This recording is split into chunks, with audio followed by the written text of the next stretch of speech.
नमस्कार, आप देख रहे हैं लाइव न्यूज दिल्ली और मैं हूं आपके साथ सपना ठाकुर। रुक करते हैं लाइव न्यूज दिल्ली की सुपरफास्ट खबरों की ओर। दिल्ली के करोल बाग की घोड़े वाली गली में सीलिंग के आदेश के बाद सीआरपीएफ की टीम और स्थानीय लोगों में टकराव हो गया। पत्थरबाजी में एक सब इंस्पेक्टर घायल हो गया। आम आदमी पार्टी के विधायक ने कोर्ट के फैसले पर सवाल उठाए हैं। इलाके में सुरक्षा बल तैनात किए गए।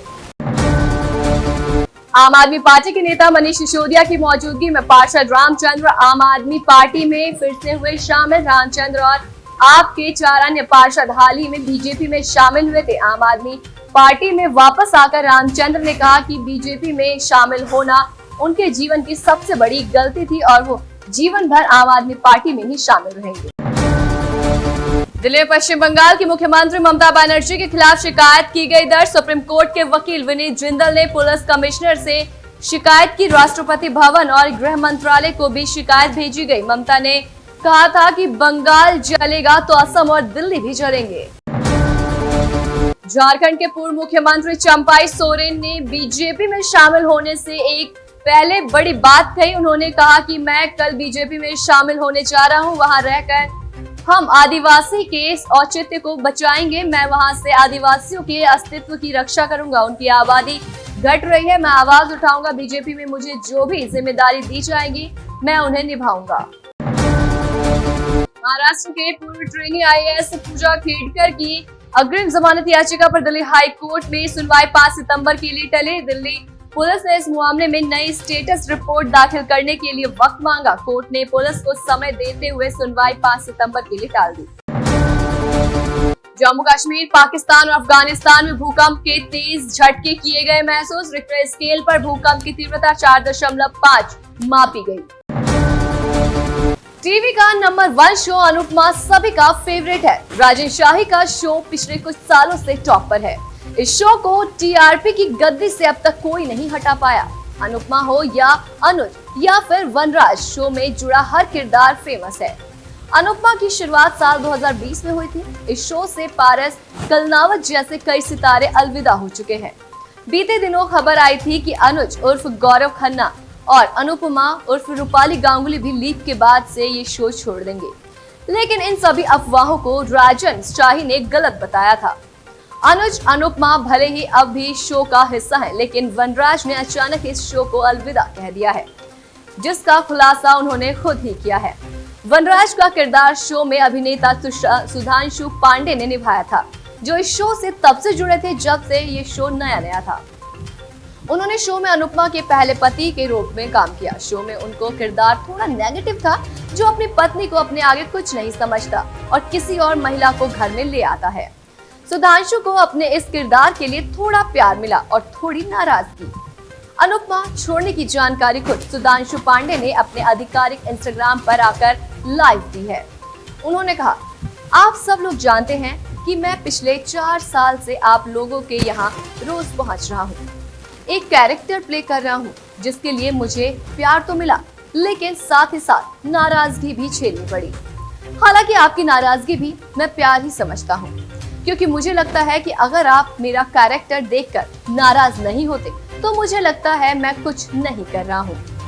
सुधांशु पांडे ने अपने लाइव में आगे कहा, मैं भारी दिल से आपको ये बताना चाहता हूँ कि मैं अब अनुपमा शो का हिस्सा नहीं हूँ। मैंने रक्षाबंधन पर वो शो छोड़ा था। इतने दिन बीत गए थे और मैं आप लोगों को नाराज नहीं करना चाहता था कि मैं बिन बताए कैसे चला गया, तो मैंने ये अपनी जिम्मेदारी समझी कि आपको इसके बारे में बताऊं। मैं बहुत भारी दिल से कह रहा हूँ कि मैं अब अनुपमा में वनराज शाह का किरदार नहीं निभाऊंगा। मैं आप लोगों से माफी मांगता हूँ कि मुझे अचानक इस तरह का निर्णय लेना पड़ा है, लेकिन कभी ना कभी आगे निकलना पड़ता है। बस आप लोग इसी तरह से अपना प्यार देते रहें। आपको बता दें कि अनुपमा साल 2020 में शुरू हुआ था। अब इस शो से ऑडियंस काफी कनेक्टेड है। कांग्रेस नेता रमेश चेन्निथला ने कहा कि महाविकास आघाड़ी मिलकर चुनाव लड़ेगी, कोई मतभेद नहीं है। सीट बंटवारे को लेकर 2 बार चर्चा हुई है और हमारे नेता फिर बैठक करेंगे। हमारा चेहरा एमवीए है और हम एमवीए के नाम पर चुनाव लड़ रहे हैं और मुख्यमंत्री कौन होगा ये हम चुनाव के बाद तय करेंगे। महाविकास आघाड़ी एक गठबंधन है। हम गठबंधन के धर्म का पालन करके आगे जाएंगे। गठबंधन में कोई मतभेद नहीं होगा।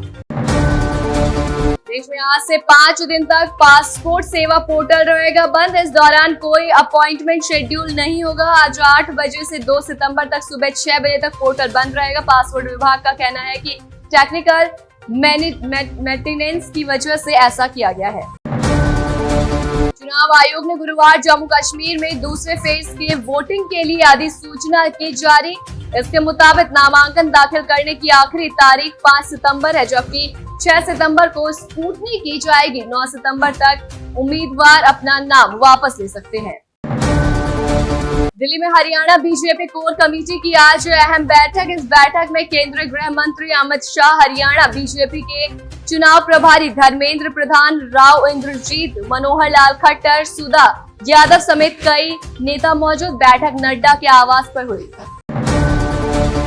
हिमाचल के मंडी से लोकसभा सांसद कंगना रनौत बीजेपी के राष्ट्रीय अध्यक्ष और केंद्रीय स्वास्थ्य मंत्री जेपी नड्डा से मिलने उनके आवास पर पहुंची है। किसानों पर दिए बयान के बाद पहली बार कंगना मिलने नड्डा से पहुंची है।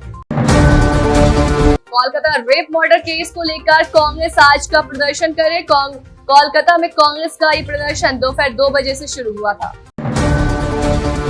जम्मू कश्मीर में बुधवार 28 अगस्त रात से ही 3 जिलों में आतंकियों और सुरक्षा बलों के बीच मुठभेड़ हुई है।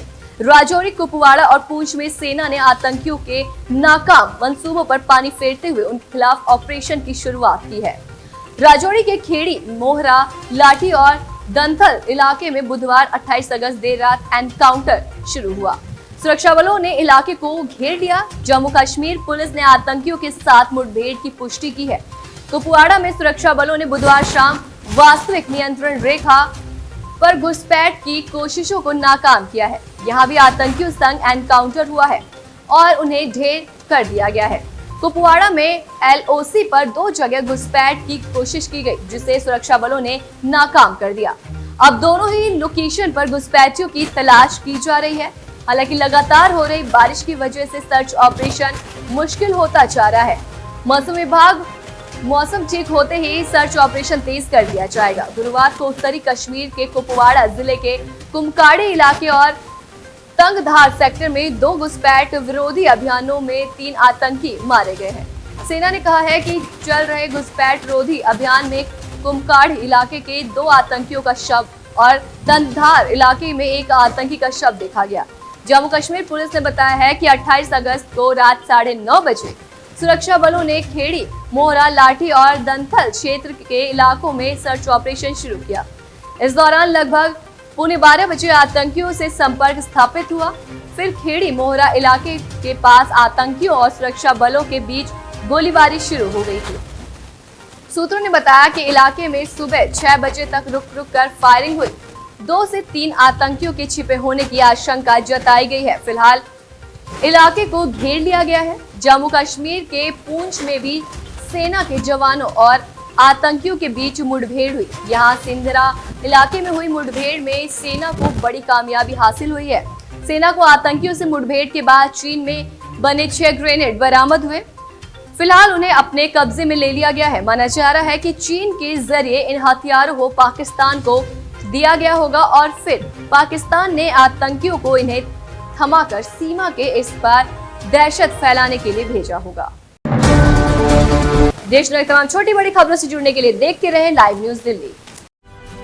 अभी सब्सक्राइब करें हमारे चैनल लाइव न्यूज दिल्ली को और साथ में बेल आइकन दबाना ना भूलें। Live news Delhi.